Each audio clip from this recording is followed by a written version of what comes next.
ऐसे लोगों को पेंशन मिलेगी जो लोग अभी तक निराश्रित यानी बिना किसी आश्रय के। जाहिर है सीधे सीधे शब्दों में ऐसे लोगों में ज्यादातर साधु संत हैं। योगी सरकार ने फैसला किया है कि ऐसे लोगों की पहचान की जाएगी और उन्हें साल में 6,000 रुपए पेंशन के तौर पर दिए जाएंगे। इस मामले में सरकार कितनी जल्दी में है उसे इस बात से समझा जा सकता है कि उसकी तरफ से नोटिफिकेशन भी जारी हो गया है। वो आपको चिट्ठी दिखाते हैं जो सरकार ने जारी की है।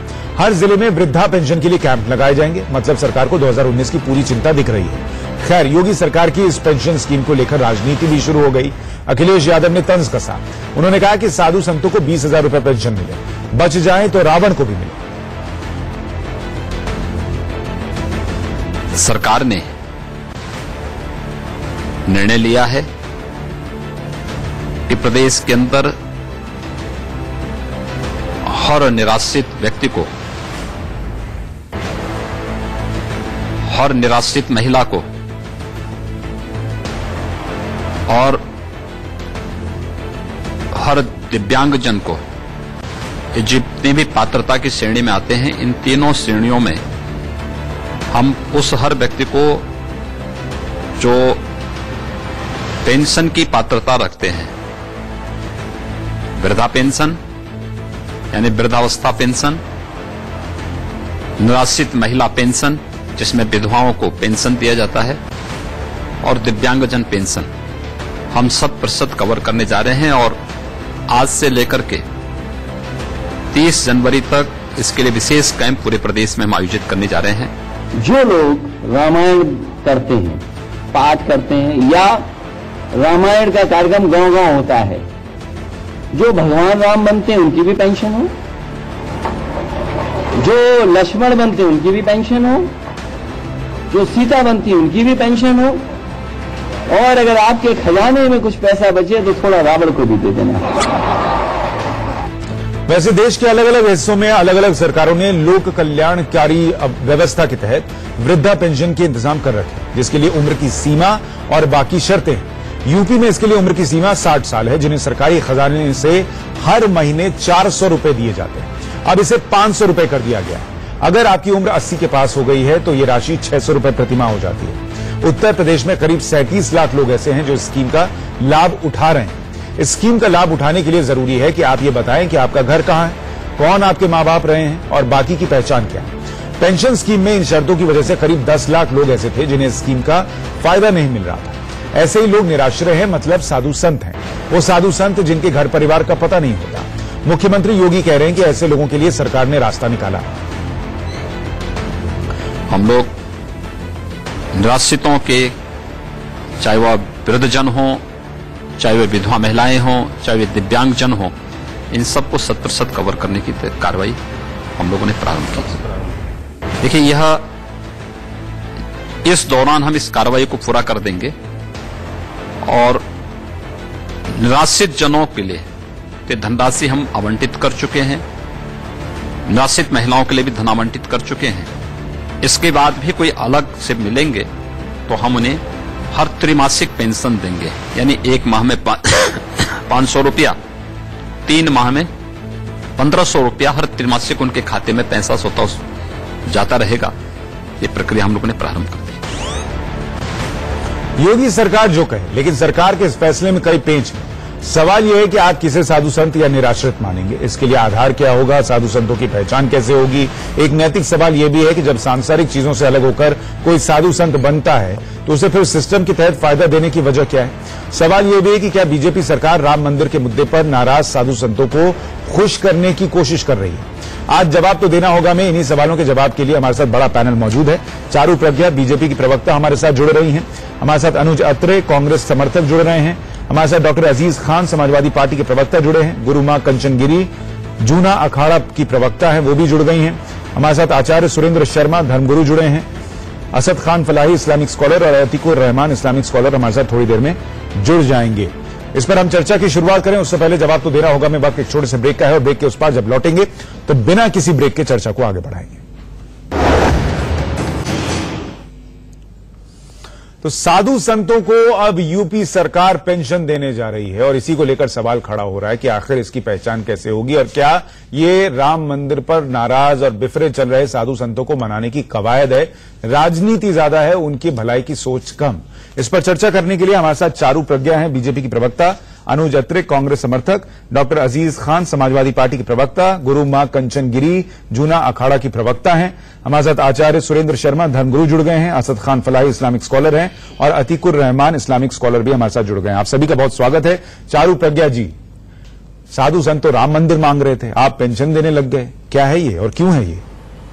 सुशांत जी, जैसा कि आपको पता है इस वक्त कुंभ चल रहा है और उसमें जितने साधु संत आए हैं उन लोगों को देख के सरकार को ये लगा कि एक पेंशन योजना उत्तर प्रदेश में वैसे भी चल रही थी।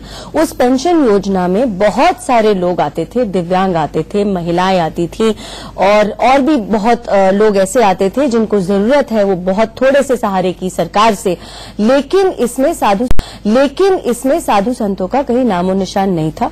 400 रुपए की इनको पेंशन मिला करती थी, जिसको अब बढ़ाकर सरकार ने 500 रुपए कर दिया है। तो ये कोई नया योजना नहीं लाया गया है। ऐसा क्या दिखा कि आपको लगा कि इनको पेंशन मिलनी चाहिए? और मेरे को एक बार अपनी बात खत्म करने दीजिए। और ये 400 रुपए से 500 रुपए बढ़ा दी गई है और इस लिस्ट ऑफ पीपल में साधु संतों को भी जोड़ दिया गया है। मैं आपको बताती हूँ क्या दिखा। कभी कभी हम लोगों को समझ में नहीं आता, हमारे बीच में रहने वाले जो लोग हैं उनकी बेसिक जरूरतें भी पूरी नहीं होती। जैसा हम ब्रेक में डिस्कस कर रहे थे, हमारा देश एक वेलफेयर स्टेट बनता जा रहा है, तो हमारी जितनी सरकारी योजनाएं हैं आजकल फोकस उन लोगों पर कर रही हैं जिनके पास कुछ भी नहीं है, बेयर मिनिमम भी जिन लोगों के पास नहीं है, उन लोगों में साधु संत भी आते हैं। और थोड़े से सहारे से ये आपको 2019 के ठीक पहले पता चला? जी, अभी हमारा कुंभ चल रहा है और जैसा कि मैंने आपको बोला, ये पेंशन स्कीम पहले से ही चल रही थी। तो बीजेपी को क्रेडिट नहीं मिलना चाहिए? किसी ने अब तक सोचा ही नहीं कि इसमें साधु संतों को भी डाल देना चाहिए, क्योंकि साधु संत जाकर कभी मांगते नहीं, उन्होंने कभी जाकर कुछ नहीं मांगा। साधु संत कौन बनता है? साधु संत वो बनता है जो सांसारिक चीजों से ऊपर उठता है। उसको पेंशन की जरूरत है क्या? उसने कभी मांग की क्या? देखिए, पहली बात तो सुशांत जी, अगर आप इन चीजों की अगर बात करते हैं, यहाँ पर कई हजारों की पेंशन नहीं दी जा रही है, यहाँ पर कितनी की भी दीजिएगा। सुनिए, मुझे बताइए, मैं टैक्स पेयर हूँ, सरकार के खजाने में एक एक रुपया हर टैक्स पेयर का पैसा है, किसी के घर का पैसा नहीं है। वो आपने पूछा किसी से या कहीं से सोचा ही कि भाई ये टैक्स पेयर ने पैसा दिया है हॉस्पिटल बनाने के लिए, स्कूल बनाने के लिए, सड़क के लिए, बिजली के लिए, या साधु संतों को पेंशन देने के लिए? देखिए सुशांत जी, अगर आप देश भर में एक बात देखेंगे, हम सरकार चुनते हैं क्योंकि हमें लगता है कि वो हमारे लिए सही निर्णय ले सकती है, पहली बात। दूसरी बात यह है कि जितनी भी वेलफेयर स्कीम होती हैं, ये उन्हीं लोगों के लिए होती है जो अपने लिए कुछ नहीं कर पाते। या तो आप ऐसे बात करिए कि किसी को कम इंटरेस्ट पर लोन मिल रहा हो, किसी को जनधन योजना में फ्री में बैंक अकाउंट खोलने को मिल रहा हो, या तो उज्ज्वला के तहत गैस सिलेंडर बांटे जा रहे हो, प्रधानमंत्री आवास योजना में किसी को घर बनाने की सहूलियत मिल रही हो। ये उन्हीं लोगों के लिए है जो अपने लिए नहीं कुछ कर पा रहे। जैसा मैंने आपको कहा, साधु संतों के लिए अभी तक कोई सोच नहीं रहा, ईश्वर का रास्ता अपनाना है, उनको पेंशन नहीं चाहिए, उनको राम मंदिर चाहिए था। आप राम मंदिर नहीं दे रहे हैं तो उनको मनाने के लिए आप पेंशन दे रहे हैं? नहीं, ये आपका बिल्कुल बोलना और इस बात की तुलना करना भी बिल्कुल गलत है। राम मंदिर एक अलग ही मुद्दा है जिससे पीछे कभी ना हमारी पार्टी हटी है ना हमारी सरकार हटी है। ठीक है, अनुज अत्रे जी, क्या आपको लगता है ये साधु संतों का वेलफेयर सोच रही है योगी सरकार, या फिर ये उधर जो नाराजगी है राम मंदिर को लेकर उसको कम करने की कोशिश है? देखिए सुशांत जी, निश्चित तौर पे ये एक चुनाव से पहले एक बहुत बड़ा राजनीतिक जुमला है जो भारतीय जनता पार्टी की तरफ से फेंका गया है। और मैं बताना चाहूंगा कि ये पहली बार नहीं है, इन्होंने इस प्रकार का जो है, जब से भारतीय जनता पार्टी का गठन हुआ है, हमेशा इनकी ये प्रयास रहा है कि हिंदुओं की भावनाओं के साथ खिलवाड़ करना, और खासतौर से साधु संतों के साथ तो उन्होंने हमेशा उनका जो है अपना राजनीतिक लाभ लेने के लिए उनका उपयोग किया है। मैं अभी ही बात दिलाना चाहूंगा, अभी 6 महीने भी नहीं बीती अभी, किस प्रकार से उन्होंने संतों को जो है अपना राम मंदिर के लेकर के पहले उपयोग किया। उनका संतों का सम्मेलन दिल्ली में बुलवाया आरएसएस और विश्व हिंदू परिषद की तरफ से, फिर कहीं अपना अयोध्या में बुलाया, तमाम तरह की उनसे आवाज उठाई गई और उसके बाद प्रधानमंत्री जी ने खुद ही कह दिया कि हम इसमें कुछ नहीं करेंगे, क्योंकि अब ये बात दाव उल्टा पड़ता दिख रहा है। तो फिर से साधु संतों को लुभाने के लिए किस प्रकार से, और मैं इसमें कहना चाहता हूं, लेकिन पश्चिम बंगाल में मौलवियों को दिया जा रहा था पैसा, तो वहां पर भी ये हो रहा था। ये देश के अलग अलग, सुन लीजिए मेरी बात पूरी सुन लीजिए। मैं तो इसमें ये कहना चाहता हूं कि ठीक है आप दीजिए, संतों को भी, उनको भी मिलना चाहिए, वो भी इस देश के नागरिक हैं, वो निश्चित तौर पे हमारे देश के नागरिक हैं, लेकिन किस आधार पर दे रहे हैं आप? और पहले तो 500 रुपए महीने से उनका क्या भला हो जाएगा, वो क्या ले लेंगे उसमें, 500 रुपए में उनको क्या मिल जाएगा? दूसरा, किस आधार पर दे रहे हैं, इसको तो किसी ने भी अगर कोर्ट में जाकर के कोई भी चैलेंज कर लेगा। आप कहते हैं जो निराश्रित है, जिनका कोई आधार नहीं है, तो आप किस आधार पर देंगे? फिर तो पूरे हिंदुस्तान के लोग वहां पर आ जाएंगे, संत मन करके आ जाएंगे कि हमें पेंशन दे दीजिए, आप किस किस को लोगे? और वर्तमान में आप जो लोग,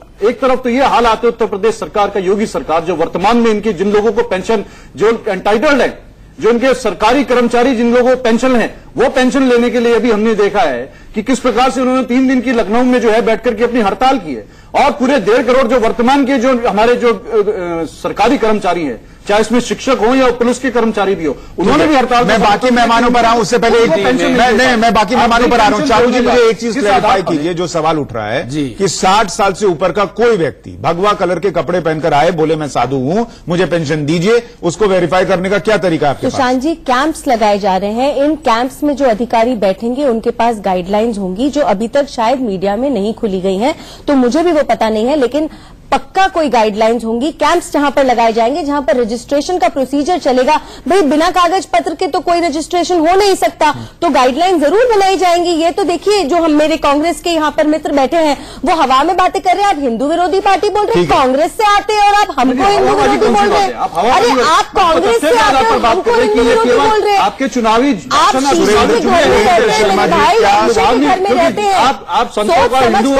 सुरेंद्र शर्मा जी, क्या साधु संतों को इसकी जरूरत है? सुरेंद्र जी, क्या साधु संतों को इस पेंशन की जरूरत है? नंबर 1 तो साधु संत यदि आ जाएं, पेंशन उनकी कुटिया तक पहुंच जाए तो कोई बुराई वाली बात नहीं है। वो भी हमारे समाज को एक रोशनी दिखाने वाले लोग हैं और सही दिशा दिखाने वाले संत लोगों के पास अगर कोई पैसा चला जाता है, आज कुबेर की तरह 500 रुपया पड़ता है, तो इतना भी अगर हो जाए, पहले से हो जाना चाहिए था ना। इससे राम मंदिर क्षीण नहीं हो जाएगा।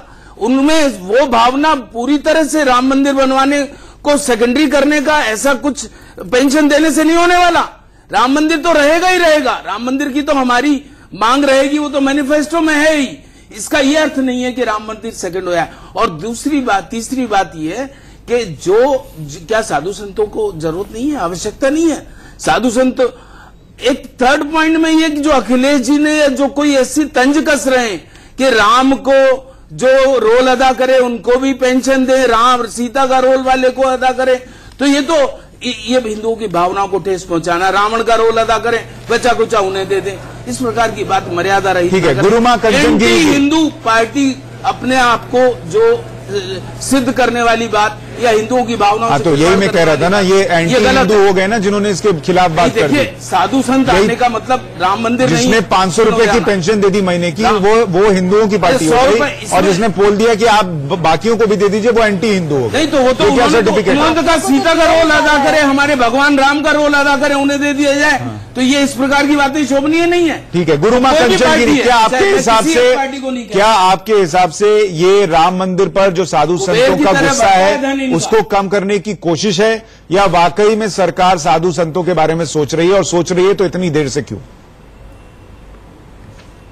देखिए, ऐसा है, ये सारे जुमलेबाजी है। अभी आप देखेंगे कि अभी इलेक्शन नजदीक आ रहा है, और इलेक्शन नजदीक आ रहा है तो ये साधु संत को बोल रहे हैं अब हम पेंशन देंगे। आप ये बताइए, 500 रुपए महीने में संत, जो बुजुर्ग संत है, एक टाइम की रोटी कितने की आती है? आप ये बताइए, कितने पैसे लगेंगे एक टाइम की रोटी का? तो 500 रुपए महीने में वो कैसा अपना एक महीना चलाएंगे?